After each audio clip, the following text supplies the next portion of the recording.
We recently did a video going over 3 of the strongest builds in Destiny 2. Those 3 builds all offer unique strength and utility and are very approachable for any type of player. However, I received dozens of comments from viewers suggesting some other incredibly strong builds and subclasses. It was never my intention to snub any of these other builds, so today I've got 3 more of the strongest builds in Destiny 2 to show you. Again, we've got one for each class, and we're going to go over what makes them so powerful. These are a little more in depth as some of the builds have specific weapons or mods that make them powerful, but don't worry, we will go over all of it. My name is Gray. If you enjoyed today's video, a like and sub is greatly appreciated.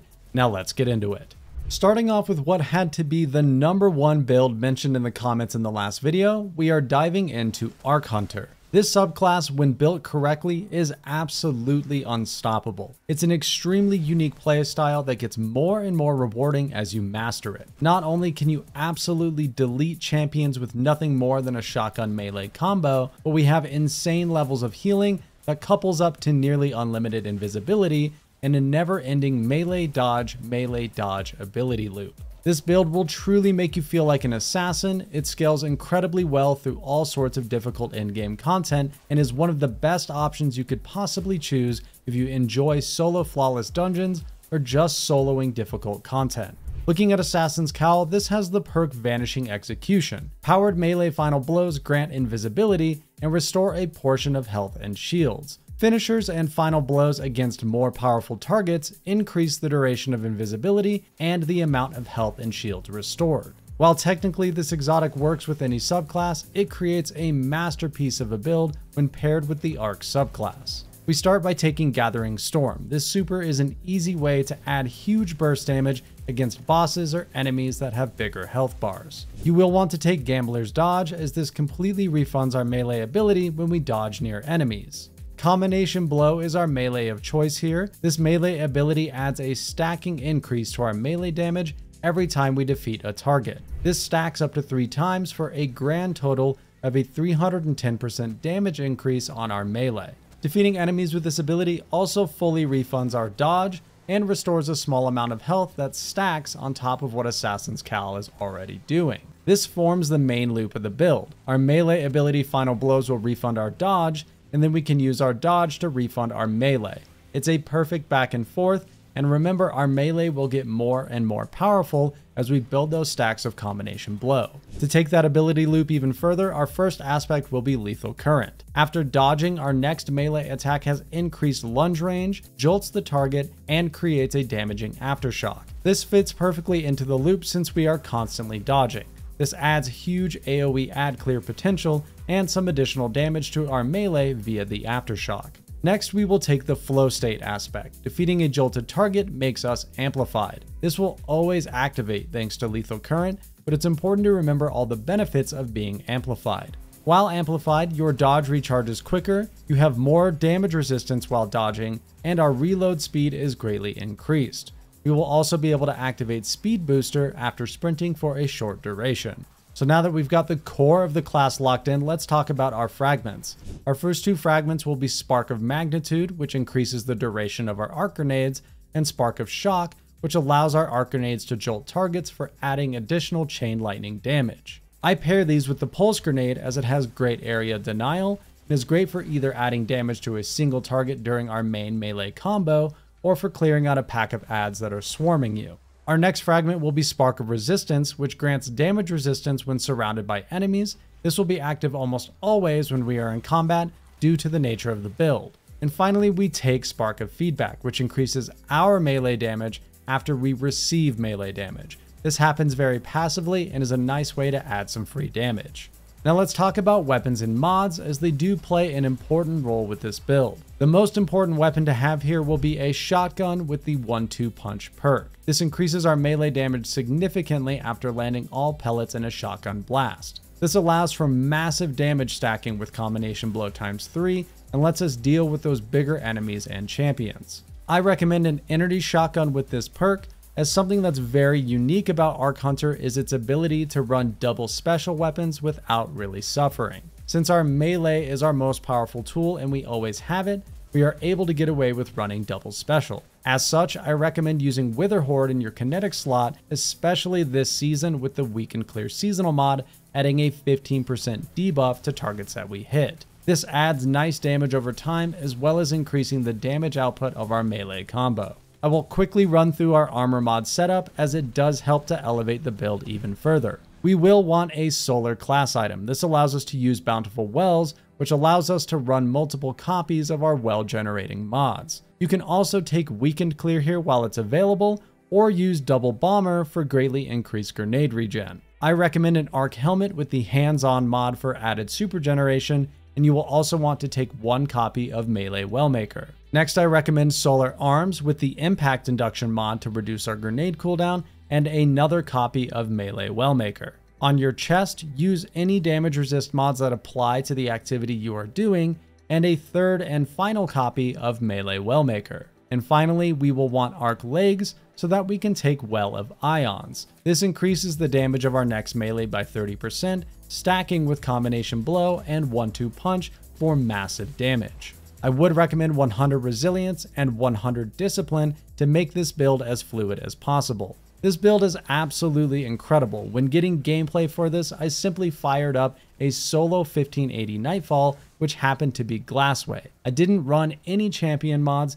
and was able to complete the entire thing by myself. A lot can be said about the strength of Arc Hunter and Assassin's Cowl, but it's time to move on. The second build we are talking about today is the Solar Titan. This subclass offers some of the best survivability in the entire game. I have used this exact loadout to solo flawless the Prophecy dungeon, the Duality dungeon, and while gathering gameplay for this video, I also soloed the new Spire of the Watcher dungeon. I lost the flawless to a boss stomp, but we're not going to talk about that. This subclass has so much healing and survivability, you almost have to try to get yourself killed. While the supers on offer here aren't exactly the most powerful options in the game, the rest of the toolkit more than makes up for it. There are several ways to build into Solar Titan, but I'm going to show you my personal favorite, and it starts by using the tried and true Synthoceps exotic gauntlets. This exotic increases the damage of our melee and super when we are surrounded by enemies. When Biotic Enhancements is active, we will have a 200% damage increase to our melee for 8 seconds. This exotic allows us to transform our throwing hammer into a one-shotting machine. Combined with our aspects and fragments, we will form a non-stop healing loop while increasing our weapon damage and becoming the ultimate Solar Titan. On our subclass, I recommend the Hammer of Soul Super for its ability to create tons of sunspots when paired with our aspects. Rally Barricade is my go-to for the shorter cooldown and the increase to reload speed, as most of our boss damage will be coming from our weapon. Obviously, we will use the Throwing Hammer. This grants us immediate healing via Cure when we pick it up after hitting a target. But I also want to show you a very handy trick for using this properly. In your key bindings inside of Destiny 2, you will want to manually set your charged and uncharged melee abilities to the same keybind. This allows you to always use the Throwing Hammer if you have it available, instead of just lunging with a punch when an enemy is close. This makes it much easier to spam multiple throws, as you will typically automatically pick it back up when in close quarters. For completely building into survivability, we will take the Healing Grenade. This grants us the Restoration buff, which gives healing over time. This is very helpful for surviving things that may otherwise kill us, such as the Supplicant Harpies in the new dungeon. Our first aspect is Soul Invictus. Our solar ability Final Blows, Hammer of Soul Impacts, and defeating scorched targets allows us to create a sunspot. While standing in a sunspot, our abilities regenerate faster and your super drains slower. This allows you to get more hammer throws out of the Hammer of Soul super. These sunspots deal scorch damage to any enemies inside and also grant us restoration for more healing.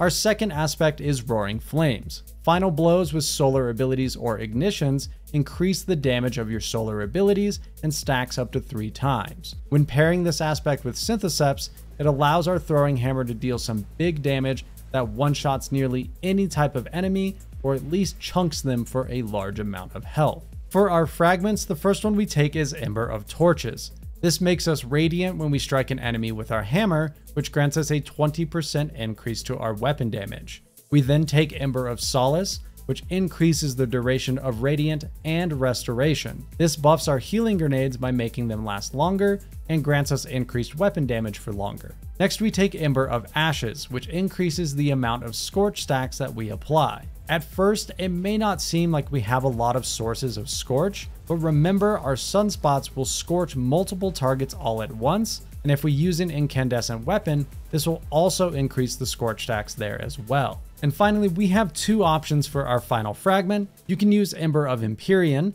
This allows us to refresh the Radiant and Restoration buffs constantly by using our throwing hammer. This is really nice during solo content and allows us to save our healing grenade for when we really need it. Or you can use Ember of Char, which causes any of our solar ignitions to spread Scorch to all nearby targets. Now moving on to weapons and mods, as always, Witherhoard makes an appearance in our kinetic slot here. Paired with the Weaken Clear mod this season, it's hard to take anything else in this slot. However, you could also take Arbalist if you need to deal with match game shields or barrier champions. I recommend an incandescent primary weapon, and the Callus mini tool or the BXR Battler make fantastic pairings. For our mods, just like our Arc Hunter build, we will want to take hands-on on our helmet and impact induction on our arms. This grants us passive super and grenade regen just from using our hammer. We will want to take Bountiful Wells for additional well generation, and Seeking Wells, which pulls our wells towards us.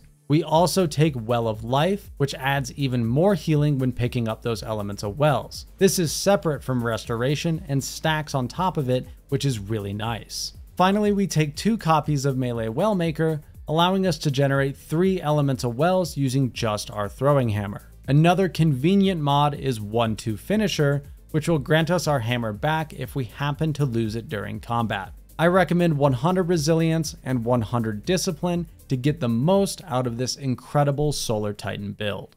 Alright, it's finally time to talk about Stasis Warlock. I got a ton of comments asking about Stasis, mentioning Stasis Warlock in particular, and the only reason I didn't include it is because I had just done a video on Stasis Warlock right before that. So today I'm going over 2 slightly different variations of Stasis Warlock, one involving the Agar Scepter exotic trace rifle and taking it to a high level, and another revolving around Stasis turrets. Either way you play it, this subclass is extremely powerful, but for different reasons than our previous 2 builds today. Stasis gets slept on a lot, mostly due to the light 3.0 subclass reworks we've had this year, but it still offers something that no other subclass can offer, and that is complete control of the battlefield. Stasis allows us to slow and freeze targets constantly and completely remove them as a threat. This gives our team some much needed breathing room, but also allows us to be very calculated with every ability that we use. Starting off with our exotic of choice, we are taking the Osmiomancy gloves. These gloves grant us a second grenade charge when using the Cold Snap grenade. They also refund us a ton of grenade energy. Every time the Cold Snap grenade freezes a target, we are refunded grenade energy. On top of that, if the grenade makes direct contact with an enemy before hitting the ground, we will get grenade energy from that as well. This scales higher and higher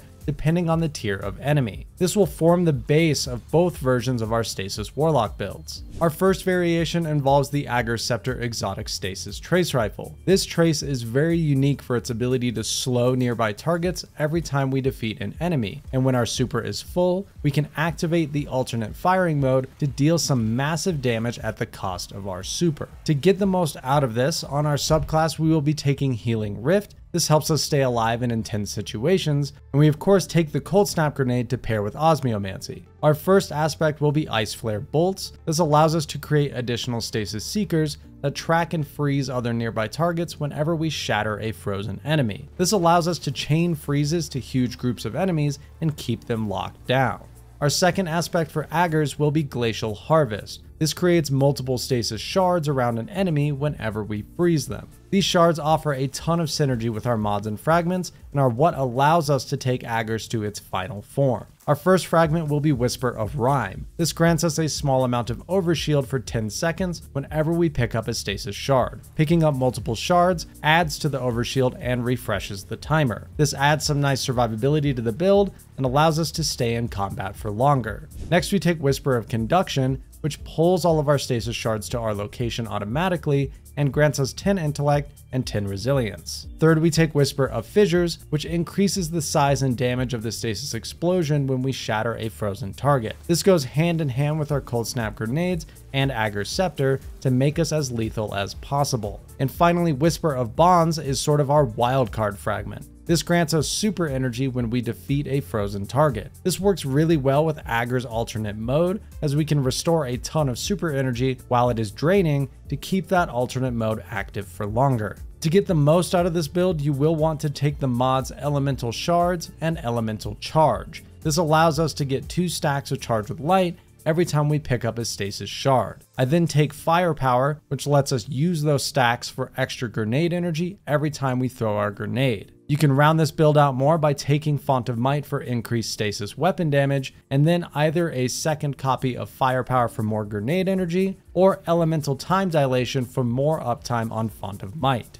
The second variation of this build functions very similarly, except we will drop the Glacial Harvest aspect for the Bleak Watcher aspect. This allows us to convert our grenades into powerful stasis turrets. This version leans more into our grenades and Osmiomancy gloves and being able to use turrets to help control the battlefield. Here we will take Whisper of Fissures still, and then we take Whisper of Refraction, which grants us class ability energy when we defeat slowed or frozen enemies. We can pair this with the Bomber mod on our Solar class item for a great source of grenade energy. Then we take Whisper of Durance, which increases the duration of all of our slow effects, allowing us to utilize Refraction even more. And finally, we take Whisper of Torment, which grants us grenade energy whenever we take damage from enemies. Instead of Agger's Scepter, we can take a Chill Clip Fusion in our kinetic slot. This adds further synergy by slowing targets constantly and allows us to use the mod Quick Charge, which makes us charge with light when defeating targets with a fusion rifle. We can pair this with stacks on stacks to get 2 stacks of charge with light each time we activate Quick Charge, and then run 3 copies of Firepower to turn us into a grenade generating machine. Using mods like Harmonic Siphon, Innervation, and Bolstering Detonation will grant us even more grenade energy on either version of this build. However you choose to run it, Stasis Warlock is extremely powerful and criminally slept on. I highly recommend picking Stasis back up or giving it a shot if you're a new player. It's a very fun way to play the game and pairs nicely with some of the strongest heavy weapons in the game, such as Reed's Regret. I recommend 100 Resilience and 100 Discipline for either version of this powerful Stasis Warlock build. All 3 of these builds offer unique, powerful playstyles. While they are not as easily approachable or team focused as the builds in our original video, these builds have to be included when we talk about the strongest subclasses in Destiny 2. I'm thinking about making this a series of videos and eventually discussing every subclass in the game, working our way down through the most powerful options. Let me know if you'd be interested in seeing that, or if you just want to see a final part 3 to this series, let me know what subclasses we should discuss next. As always, please use the dim loadout links in the description for templates to get you started with any of these builds. If you enjoyed the video, a like and subscription is hugely appreciated. These videos are a ton of fun to make, but they take a lot of effort from conception to final product. Thank you so much for your viewership and support, and as always, I will see you in the next one.